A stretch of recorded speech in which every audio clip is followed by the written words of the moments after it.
میں ایسا ویسا ڈبل بھینسا سنگل بھینسا. اس نے کہا میں ایسا ویسا ڈبل پیسا سنگل بھینسا میں آدم کو سجدہ کروں گا؟ اس کو چاہیے مجھے میرے سامنے سرنڈر ہو. یہ نص کے مقابل قیاس ہے یا نہیں؟ یہ نص کے مقابل قیاس ہے. دیگ میں اس نے چمچہ ڈالا ہی نہیں، وہ مٹی بھر کر کے لایا. ایسا قیاس آج بھی اگر کوئی کرے گا وہ ابلیسی قیاس ہے، شیطانی قیاس. لیکن میرے بھائیوں، مجتہدین کرام جو آنکھیں کھول کر قرآن میں، حدیثوں میں، اجماع امت میں غور و فکر کر کے قیاس کے ذریعے سے مسائل نکالتے ہیں، میرے بھائیوں اگر یہ مسائل بھی حجت نہیں ہیں تو کہہ دو کہ ان تینوں ڈیگوں کے اندر کچرا بھرا ہے. لا حول ولا قوت الا باللہ. یہ کون کہے گا؟ ان تینوں ڈیگوں میں تو کھانا بھرا ہوا ہے، اور کھانا بھرا ہوا تو جو چمچہ ان میں سے نکالے گا وہ کھانا ہی نکالے گا، کچرا کہاں سے نکالے گا؟ ان ڈیگوں میں کچرا ہے ہی نہیں، کوڑا ہے ہی نہیں. بہرحال ہمارا اور ان کے درمیان میں چوتھا اختلاف یہ ہے کہ قرآن و حدیث میں جتنی نصوص ہیں یہ معلل باللہ ہیں یا نہیں ہیں؟ وہ کہتے ہیں نہیں ہیں، ہم کہتے ہیں یہی قیاس ہے. قیاس حجت ہے یا نہیں؟ اور یہ چار اختلافات ہمارے اور ان کے درمیان میں ایسے ہیں کہ قیامت کی صبح تک اتفاق نہیں ہو سکتا. یا تو اس پار رہو یا اس پار آؤ، دونوں حق نہیں ہو سکتے. یہ جو چار باتوں میں ہمارے اور ان کے درمیان میں جو اختلافات ہوئے ہیں اس کے پھل کیا نکلے، اس کے لازمی نتیجے کیا ظاہر ہوئے؟ دو ہوئے. ایک ہے قلت تعبد، عین سے تعبد، اور دوسرا ہے قلت تعبد حمزہ سے.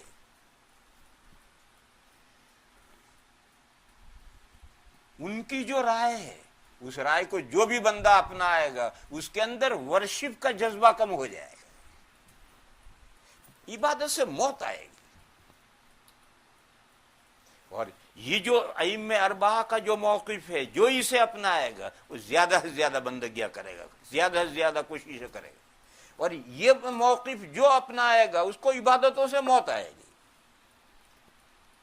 یہ جماعت اسلامی کے لوگ ہیں، صبح سے شام تک حکومت الہیہ حکومت الہیہ حکومت الہیہ، جھنڈا لیے پھریں گے، شور مچائیں گے، نماز نہیں پڑھیں گے یا جماعت سے نہیں پڑھیں گے، داڑھیوں کا ان کے ٹھکانہ نہیں ہوگا، کپڑوں کا ان کے ٹھکانہ نہیں ہوگا، حکومت قائم کرنے کے لیے جھنڈا لیے پھر رہے ہیں. اور ان کو سنتیں پڑھتے تو موت آئے گی. 5 فرض نمازیں جماعت سے پڑھتے ہوئے موت آئے گی. بس دنیا میں حکومت اسلامیہ قائم کرنی ہے، نماز نہیں پڑھنی.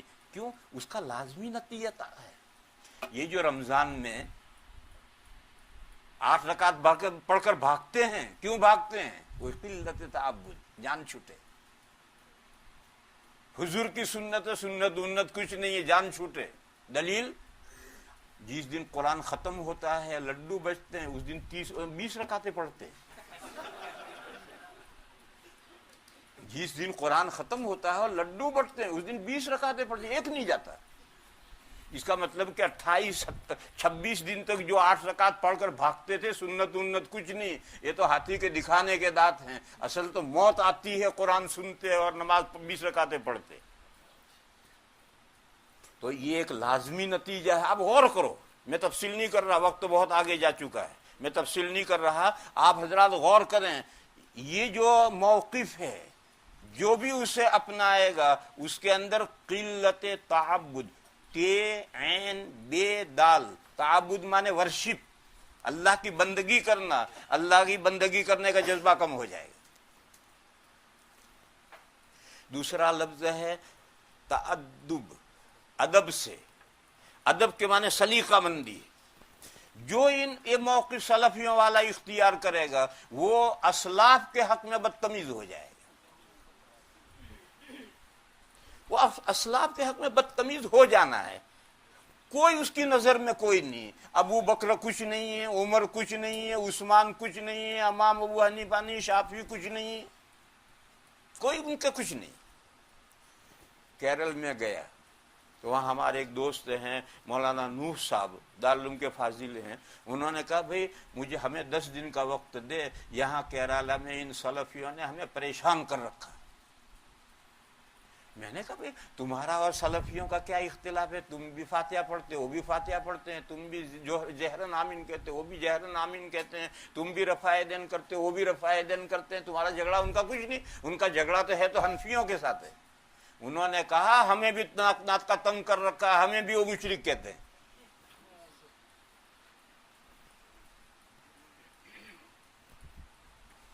تو مسائل کا اختلاف نہیں، آؤ فاتحے پر بحث کرو اور فائدے، بیکار ہے بحث کرنا، ان مسائل کا اختلاف نہیں ہے۔ شوافع کے ساتھ، مالکیہ کے ساتھ ان مسائل میں اتحاد ہے، ان کو بھی وہ مشرک کہتے ہیں۔ تو مشرک کا مطلب یہ کہ ان چاروں ائمہ نے پوری دنیا کے مسلمانوں کو گمراہ کر کے رکھ دیا، اور حضرت بدعت عمری اور بدعت عثمانی، یہ بدتمیزی ہے یا نہیں؟ تیرا چھوٹا بھائی ہے عمر، تیرا نوکر ہے عثمان، لا حول ولا قوة، یہ لازمی مزاج پیدا ہو جاتا ہے۔ یہ موقف اختیار کرو گے تو اسلاف کے ساتھ سلیقہ مندی، ادب سے پیش آنے کا جذبہ کم ہو جائے گا۔ میں نہیں کہہ رہا ختم ہو جائے گا، نہیں کہہ رہا کم ہو جائے گا۔ اور یہ جو ائمہ اربعہ کا موقف اختیار کرو گے تو تمام اسلاف کے ساتھ، جو اہل حق اسلاف ہیں سب کے ساتھ با ادب ہوگا۔ دیکھو میں حدیث شریف پڑھا رہا ہوں 40 سال سے، جتنے عظمت و احترام سے امام ابو حنیفہ کا نام ہم لیتے ہیں، اتنی ہی عظمت و احترام سے حضرت امام شافعی کا بھی نام لیتے ہیں، اتنی ہی عظمت و احترام سے امام مالک کا نام لیتے ہیں، اتنی ہی عظمت و امام سے امام احمد کا نام لیتے ہیں، اتنی ہی عظمت و احترام سے امام بخاری علیہ الرحمہ کا نام لیتے ہیں۔ ہر محدث کا، ہر فقیہ کا اسی عظمت و احترام سے نام لیتے ہیں، فالو کرتے ہیں ہم امام ابو حنیفہ کا۔ یہ ہمارا اپنا نہجیت ہے، ایک منہاج پر چلو، ایک پگ ڈنڈی پر چلو، ایک پات پر چلو، کبھی اس پالے میں پیر کبھی اس پالے میں پیر، یہ دین نہیں ہے، یہ نفس کی پیروی ہے۔ لہذا جو بھی تمہیں فقہ اختیار کرنا، ایک نہج پر چلو۔ تو ہم حنفی نہج پر چلتے ہیں، لیکن تمام فقہا کے، تمام محدثین کا عظمت و احترام ہمارے دلوں میں اتنی ہی بڑی ہے جتنی امام ابو حنیفہ کی۔ سب کے حق میں ہم با ادب ہیں، کسی کو ہم امام ابو حنیفہ سے چھوٹا یا بڑا نہیں سمجھ، سب بڑا اللہ کے نیک بندے ہیں، اللہ کے دین کو سمجھانے کے لیے سب نے محنتیں کی، اور مومنین کی شان یہی ہے۔